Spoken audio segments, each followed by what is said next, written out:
बच्चों, let's read our question. Which one of the following is not a property of cancerous cell? Cancerous cell की कौन सी property इनमें से नहीं है? Option A, they divide in an uncontrolled manner.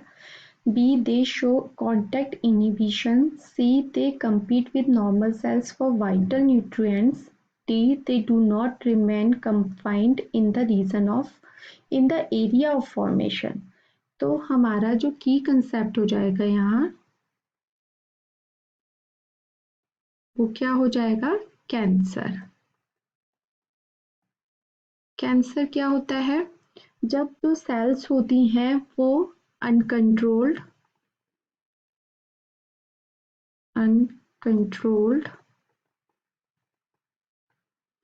Abnormal and excessive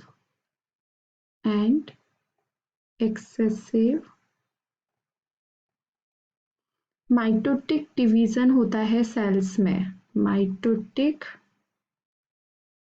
division of cell is called cancer. Okay. जब कोई cell uncontrolled abnormal और एक्सेसिव माइटोटिक डिवीजन करती रहती है बार बार, तो उस चीज को जो डिजीज हो जाती है उसको बोलते हैं कैंसर. और जो कैंसर की स्टडी होती है, study of cancer called as oncology. Study of cancer called as oncology. ठीक है. जो कैंसर सेल होती हैं वो 5 प्रॉपर्टीज रखती हैं. ऑल कैंसर सेल्स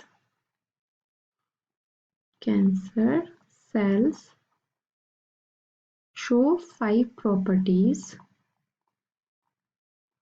कौन कौन सी होती हैं वो अभी हम डिस्कस करेंगे यहाँ. 5 प्रॉपर्टीज.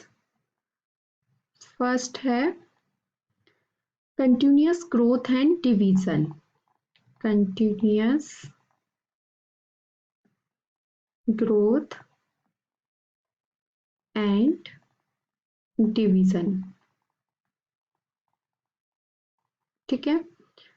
सेकंड होता है avoidance of programmed cell death, जिससे कि एपोप्टोसिस बोला जाता है कि कोई भी सेल अगर बन रही है तो उसकी डेथ होती रहती है, तो उसको प्रोसेस को बोला जाता है एपोप्टोसिस. लेकिन ये जो सेल होती है ये अवॉइड कर देती है उसको.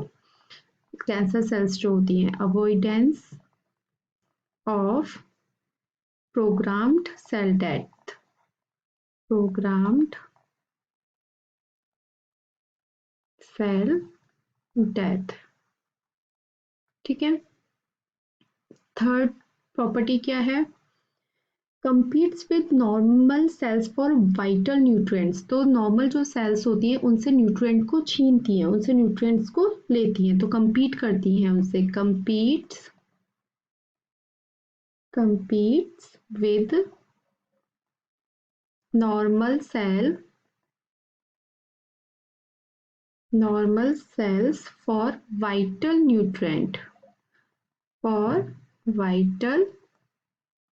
nutrients. ठीक है. उसके बाद फोर्थ है प्रमोटिंग ब्लड वेसल कंस्ट्रक्शन. तो ये खुद की जो ब्लड वेसल्स बनाती हैं जिससे कि इनको ब्लड सप्लाई जो हो वो प्रॉपर तरीके से होती रहे. Blood vessel construction. ठीक है. उसके बाद होता है fifth point invasion of tissue and formation of metastasis. invasion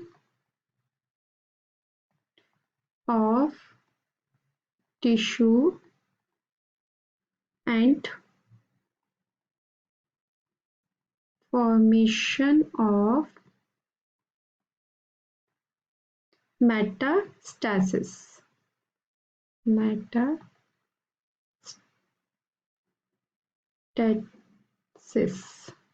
ठीक है.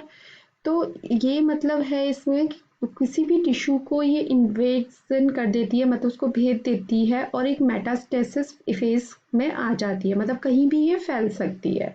तो ऑप्शंस देख लेते हैं। दे divide in an uncontrolled manner, तो ये बिल्कुल सही है क्योंकि हमने यहाँ पढ़ा कि ये कंटिन्यूसली ग्रोथ और डिवीजन करते रहते हैं, तो ये इसका मतलब यही है, they divide in an uncontrolled manner. Option B, they show contact inhibition, तो ये नहीं होगा इसका आंसर, ये इसकी प्रॉपर्टी नहीं है, दे शो कॉन्टैक्ट इनहिबिशन, तो ऐसा नहीं होता है। सी ऑप्शन बोल रहा है दे compete with normal sales for vital nutrients, तो हमने अपने थर्ड इसमें यही बोला कि ये जो compete with normal sales for the vital nutrient, अब न्यूट्रिशन के लिए वो कम्पीट करती हैं नॉर्मल सेल्स के साथ, तो ये इसका ये प्रॉपर्टी भी बिल्कुल सही है। डी ऑप्शन है they do not remain confined in area of formation, तो ये भी सही है क्योंकि हमने यही बताया है कि एक जगह नहीं रहती हैं, दूसरी जगह पर invasion of tissue and formation of metastasis, मतलब एक जगह पर नहीं रहेंगी, दूसरी जगहों पर भी दूसरे टिश्यू को जाकर इफेक्ट करती हैं, तो अपनी जगह पर नहीं रहेगी, बाकी जगह अपनी जगह पर नहीं रहती हैं, बाकी जगह पर भी ये मूव करती हैं, यानी कि मेटास्टेसिस फेज आ जाती है। तो हमारा जो आंसर बनेगा, जो उसकी प्रॉपर्टी नहीं है, वो क्या बनेगा, option B. Option B is your right answer. I hope आपको ये आंसर समझ में आया होगा। Thank you so much, all the best.